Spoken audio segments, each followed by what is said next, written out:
Salut à tous, bienvenue sur cette chaîne, bienvenue sur cette nouvelle vidéo dont je m'appelle Norbert Messi. Donc sur cette chaîne, je vous parle de crypto, donc je vous parle aussi de devises, de Forex en particulier. Et donc là, nous allons voir comment trader avec du binaire. Donc avec les vidéos précédentes, je vous ai déjà expliqué c'est quoi le binaire. Donc binaire, c'est deux, c'est-à-dire que en gros, vous allez trader, vous n'aurez que deux choix. Le premier choix, c'est que vous allez acheter et le deuxième, c'est que vous allez vendre. La particularité du binaire, c'est que vous avez un temps limité. Donc, et vous n'avez pas la main dessus, donc vous n'avez pas moyen de placer un stop loss pour éventuellement vous raviser si jamais le marché ne va pas dans votre tendance. Donc, ici, je vais vous expliquer le principe et la stratégie que j'utilise. Alors, aujourd'hui, nous sommes le 11 avril 2022 et donc nous allons voir comment trader en binaire. Donc, avant toute chose, je tiens à préciser que le binaire et particulièrement le trading en binaire comporte énormément de risques. Il y a un effet de levier important, ce qui représente un risque très important, mais aussi, bien évidemment, une opportunité très intéressante. Je ne suis pas un conseiller financier. Ici, sur cette chaîne, qui a donc un but purement éducatif, je suis là pour vous montrer comment est-ce que moi, je trade et éventuellement, cela peut vous inspirer et donc vous amener aussi à faire la même chose ou d'améliorer par rapport à ce que vous allez voir sur ma chaîne. Alors, comment trader en binaire? Pour trader en binaire, eh bien, le principe est simple, c'est qu'on va essayer de prédire soit une bougie, soit alors un ensemble de bougies. Voilà. Et comme je l'ai dit, on va donc prédire soit à l'achat, soit à la vente, c'est-à-dire à l'achat, à la hausse ou à la vente, à la baisse. Et on aura donc un temps limité à partir duquel on va prendre position. Et quand ce temps est expiré, eh bien, on a de toute manière plus la main et on va soit gagner, soit perdre. Donc, alors en général, que ce soit donc pour une tendance, pour prédire une tendance d'une bougie ou alors d'un ensemble de bougies, on doit d'abord se mettre sur choisir déjà des bougies, donc un graphe avec des bougies. Ces bougies peuvent être des bougies d'une minute, 2 minutes. Moi, je vous demande, je pense que les bougies de 5 minutes sont pas mal parce que elles vous permettent tout simplement de garder un peu la tête froide. Et 1 minute, ça va trop vite. 2 minutes, ça va déjà un peu. 5 minutes, c'est pas mal. Ou 15 minutes. Vous allez choisir le temps, voilà, deux fois non, le temps d'expiration du trade. On verra tout à l'heure sur la plateforme Qtex. Donc, pareil pour prédire une tendance, pareil, vous allez donc vous mettre sur un graphe, vous allez choisir donc le temps de chaque bougie et vous allez créer un temps d'expiration qui va être du temps que vous voulez. Moi, je préconise entre 5 et 15 minutes, c'est pas mal. Voilà. Donc, quelle stratégie de prédiction? Comment va-t-on faire pour prédire qu'on va à la hausse ou on va à la baisse? Alors, moi, la stratégie que je vous propose ici, que moi j'utilise, on va se baser sur deux moyennes et des indicateurs. On va voir que, excusez-moi, que ces indicateurs, on ne va pas tous les utiliser, mais on va utiliser deux en particulier. Et le troisième, si éventuellement on veut faire un trading, on va trader sur une tendance sur plusieurs bougies en fait. Donc, on a deux moyennes. La première moyenne, c'est la moyenne 20. Et ici, c'est noté que c'est des moyennes exponentielles. J'expliquerai dans une autre vidéo c'est quoi une moyenne exponentielle. On a la moyenne 20 et on a la moyenne 50, c'est-à-dire les 20 dernières périodes et les 50 dernières périodes. La moyenne 20, c'est celle sur laquelle on va se baser pour prédire une bougie. Et la moyenne 50, en la regardant, tout simplement, on saura quelle est la tendance du marché. Est-ce que le marché est à la hausse ou le marché est à la baisse? Donc, ces deux moyennes vont nous servir pour ça. Ensuite, on aura des indicateurs, le RSI, qui est donc un indicateur qui permet donc de savoir quelle est la force donc, de la tendance du marché. Est-ce qu'il a force à la hausse ou à la baisse? Et puis l'oscillateur stochastique, j'expliquerai ça dans une autre vidéo aussi, nous permet de voir les variations du marché. Et on va voir que ces deux indicateurs, quand ils sont positionnés dans la même direction, eh bien, on sera capable d'aller prédire la bougie qui va, la tendance de la bougie qui va suivre. Et puis, on a un opérateur qui est un opérateur zigzag, on verra tout à l'heure sur la plateforme. Eh bien, il me permet souvent tout simplement de repérer rapidement les points hauts et les points bas du marché dans l'intervalle de temps que je suis en train de trader. Et enfin, on aura un dernier indicateur qui est l'indicateur ADX Alors, que je n'utilise pas pour prédire une bougie, mais plutôt, mais même si on peut aussi l'utiliser pour prédire une bougie, mais plutôt pour prédire un ensemble de bougies. Je parlerai aussi de ça dans une autre vidéo. Alors, c'est quoi le principe de la stratégie? Alors, prédire une bougie, on va surtout se focaliser sur ça, parce que je ne veux pas faire une longue vidéo, on va se focaliser juste comment prédire une bougie. Donc, ici, on va se baser sur la moyenne mobile 20, c'est ce que j'ai dit.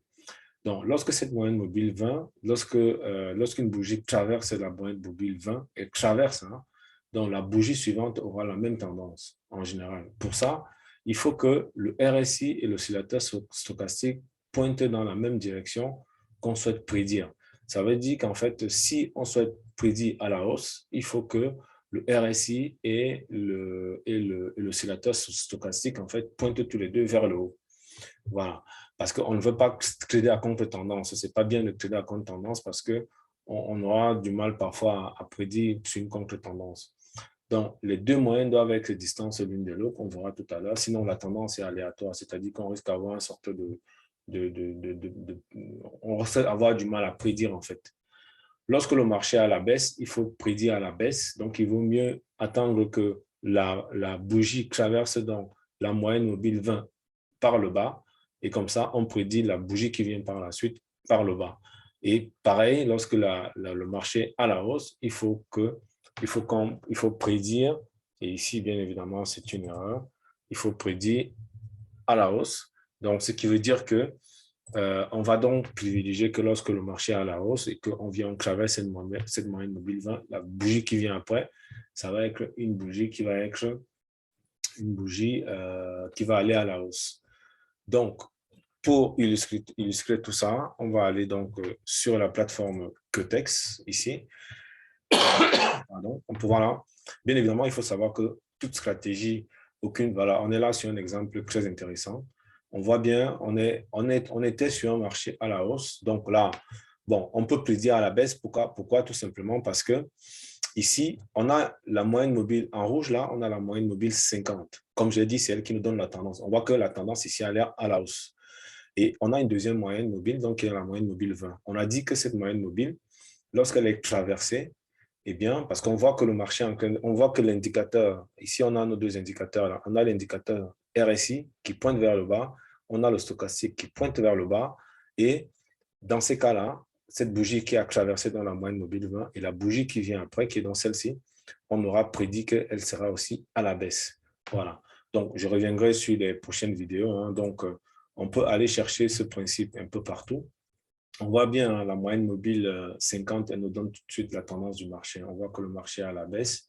Voilà, dans cette partie, on voit que le marché est à la hausse. On peut prendre ici notre paire de devises, hein, celle sur laquelle on était, c'est CAD JPY, euro USD, pardon.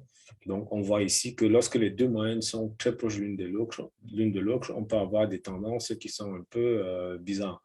Donc, parce qu'elles vont nous servir à la fois de résistance, elles vont nous servir aussi de support. Et ça peut être parfois difficile de prédire lorsque les deux bougies sont très proches.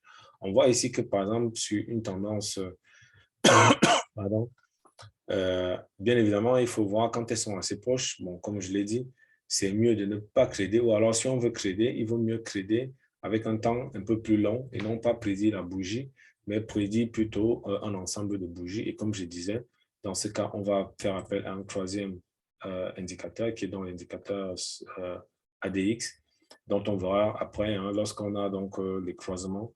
Voilà, donc je préfère ne pas m'intéresser à cet indicateur-là aujourd'hui. Donc, ce qu'on peut voir ici sur la stratégie, c'est assez simple. C'est qu'on va choisir donc les endroits. On voit ici que le marché part légèrement à la hausse. On voit que la bougie a traversé donc la moyenne mobile 20. Et donc, la bougie qui est là, qu'on va essayer de prédire, on va la prédire à la hausse.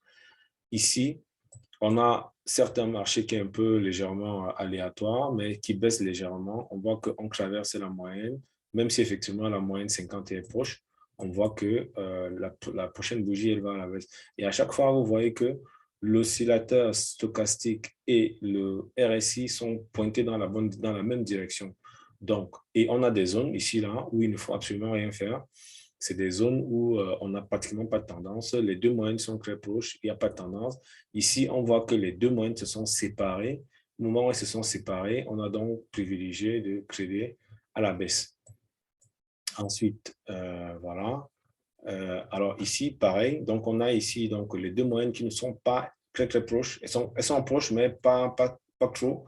Donc, ce qui veut dire que si le prix est arrivé là, il a traversé cette moyenne, la bougie qui vient après, eh bien, je vais la prédire comme étant une bougie à la hausse. Ici, c'est pareil, même si on était déjà très proche. C'est pour ça qu'il faut éviter de se mettre dans cette zone-là lorsque les deux moyennes sont proches, parce que parfois ça passera, parfois ça passera pas du tout. Bon, aucune stratégie de trading ne fonctionne à 100%. Hein. Parfois, vous aurez un marché qui ne va pas obéir à ça. Et là, vous voyez, par exemple, là, on a donc le prix qui a été d'abord, la moyenne 20 a fait support, et puis elle est repartie, puis on a cassé, et après, la bougie qui vient après, on l'a prédit, et il y a une bougie qui est à la baisse. Et à chaque fois, on voit bien que au moment de la baisse, eh bien, les deux indicateurs pointaient dans la bonne direction. Donc, c'est une stratégie plutôt assez simple. Pour avoir les moyennes mobiles, il faut donc venir ici, cliquer donc sur ce petit, ici là.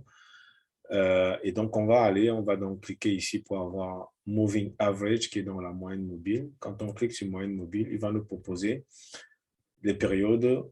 Moi, j'ai choisi donc 20 et 50 périodes. Et ici, on peut utiliser donc une moyenne mobile simple qui est SMA ou alors une moyenne mobile exponentielle qui est EMA.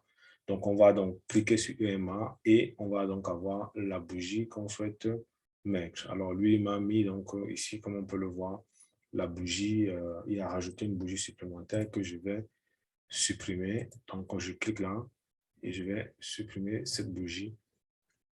Voilà. Donc, on voit ici que quand la bougie verte a traversé, la bougie d'après, elle était aussi verte. On voit ici qu'on a, une règle qui n'a pas été respectée. Pourquoi?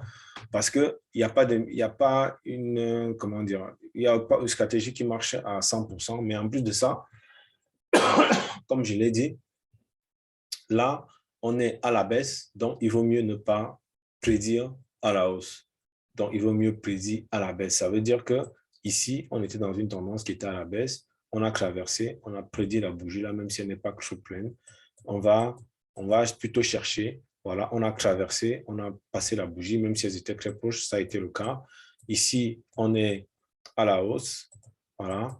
Donc, pour chaque bougie, à chaque fois, ça va être le même principe. Là, on voit qu'on est à une tendance haussière. Logiquement, si celle-là, elle traverse la bougie, la moyenne mobile et qu'elle se stabilise là, eh bien, ce que je vais faire, c'est que je vais prédire à la hausse si les deux indicateurs pointent dans cette direction. Bien évidemment, ce qui peut être beaucoup plus efficace, c'est d'associer ces mouvements-là. Quand on enlève ça, hein, voilà ce qu'on voit. On peut associer ça, bien évidemment, à des supports, au traçage des supports et des résistances aussi, qui peuvent permettre d'améliorer la stratégie. Mais on voit que le RSI en particulier, lorsqu'il pointe dans une direction, eh bien, en général, ce qui va se passer, c'est que le prix va aller dans cette direction-là. Voilà. Donc, je reviendrai plus en détail sur cette stratégie pour prédire une seule bougie, et aussi pour prédire un ensemble de bougies. Voilà. Donc, pour résumer, c'est assez simple. On va se baser sur deux moyennes.